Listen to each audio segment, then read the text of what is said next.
여러분, 오늘 테슬라 주가지도 보시고 많이 놀라셨죠? 핀비즈 맵에 선명하게 찍힌 마이너스 4.62%. 역사적인 신고가인 495달러를 찍자마자 마치 기다렸다는 듯이 주가가 미끄러졌습니다. 많은 분이 불안해하셨을 텐데요. 제가 결론부터 말씀드릴게요. 오늘의 하락, 오히려 저가 매수의 기회입니다. 지금 테슬라를 둘러싸고 캘리포니아 법원의 이해할 수 없는 판단, 블룸버그의 악의적 기사에 더해 매크로 환경인 오라클 실언과 일본 금리 이슈 등 혼란스러운 상황으로 보이지만 그 실체를 하나씩 뜯어보면 이건 테슬라의 문제가 아니라 외부에서 조성한 문제라고 판단할 수 있어요. 물론 일본발 금리 인상에 따른 유동성 변화는 우리가 놓치지 말고 쫓아가야 하는 이슈이긴 해요. 거대한 돈의 흐름이 바뀌는 시점에는 아무리 호재가 있는 테슬라라도 시장의 큰 흐름에는 어쩔 수 없으니까요. 지금부터 하나씩 살펴보겠습니다. 첫 번째 소식, 캘리포니아 법원의 이상한 판단입니다. 이번 판결을 내린 사람은 행정법원의 줄리엣 콕스 판사입니다.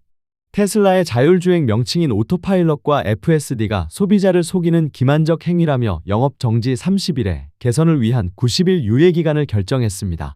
여러분, 캘리포니아가 어떤 곳입니까?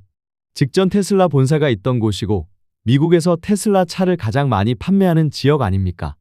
하지만 정치적인 색채는 전통적인 민주당 강세 지역이라 최근에 테슬라가 곱게 보이지 않을 것은 자명해 보입니다.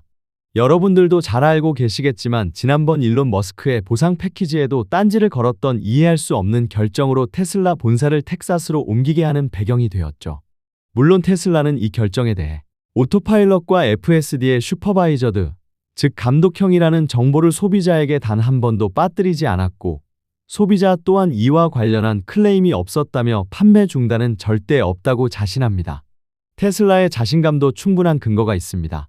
하지만 캘리포니아는 미국에서 테슬라가 가장 많이 팔리는 핵심 지역이고 만에 하나 비상식적인 결과 발생한다면 그 결과 실제로 30일간 영업 정지가 된다면 그 타격은 실로 막대할 수밖에 없습니다. 테슬라의 자신감에도 불구하고 이 악재가 완전하게 해소된 건 아니라는 점 우리는 경계해야 합니다. 두 번째 소식, 여기에 기름을 부은 게 바로 블룸버그의 다나 헐 기자가 쓴 비판적 기사입니다. 다나 헐 기자는 테슬라가 신고가를 찍는 바로 그 타이밍에 자율주행의 위험성과 규제 리스크를 노골적으로 부풀리는 기사를 쏟아냈습니다. 왜 하필 지금일까요?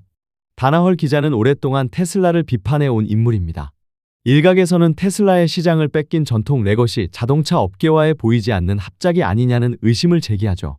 블룸버그 같은 매체가 공포를 조성할 때 우리는 그들이 누구의 입장을 대변하는지 냉정하게 따져봐야 합니다.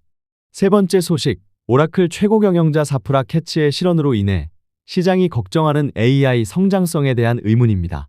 이번 사태는 사실 좀 황당합니다.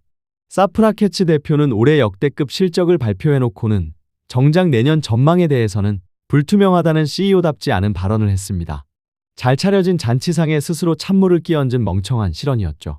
시장은 즉각 반응했습니다. 오라클 대표조차 내년 성장에 대해 자신하지 못하는데 AI 이거 다 거품 아니야? 라는 의심이 AI 업계 전반에 번진 겁니다.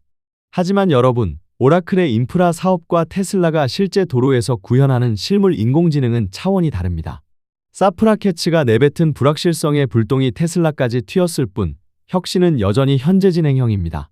네 번째 소식, 거시경제의 복병, 일본발 유동성 경색 우려가 여전합니다. 일본은행의 우에다 가즈오 총재가 금리 인상을 시사하면서부터 전 세계 자산시장이 긴장하고 있습니다. 그동안 엔화는 초저금리를 바탕으로 전 세계 자산시장에 무한한 유동성을 공급하며 금융 및 자산시장 활성화를 도왔던 핵심적인 역할을 했습니다.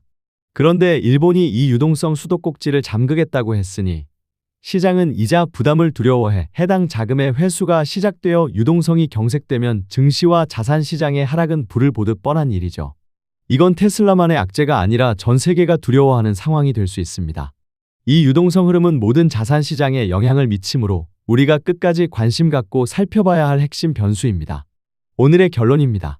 4% 넘는 급락 분명 아프지만 그 안을 들여다보면 외부에서 억지로 만든 노이즈와 매크로 유동성의 변화에 대한 우려가 뒤섞여 있습니다.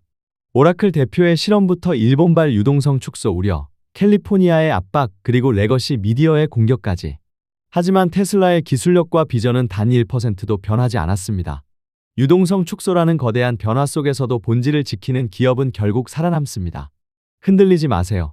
오늘 이 위기감이 오히려 가장 저렴한 매수 기회일 수 있습니다. 오늘 내용이 여러분께 확신을 드렸다면 구독과 좋아요 부탁드립니다. 저는 내일 아침 더 강력한 팩트로 다시 돌아오겠습니다. 감사합니다.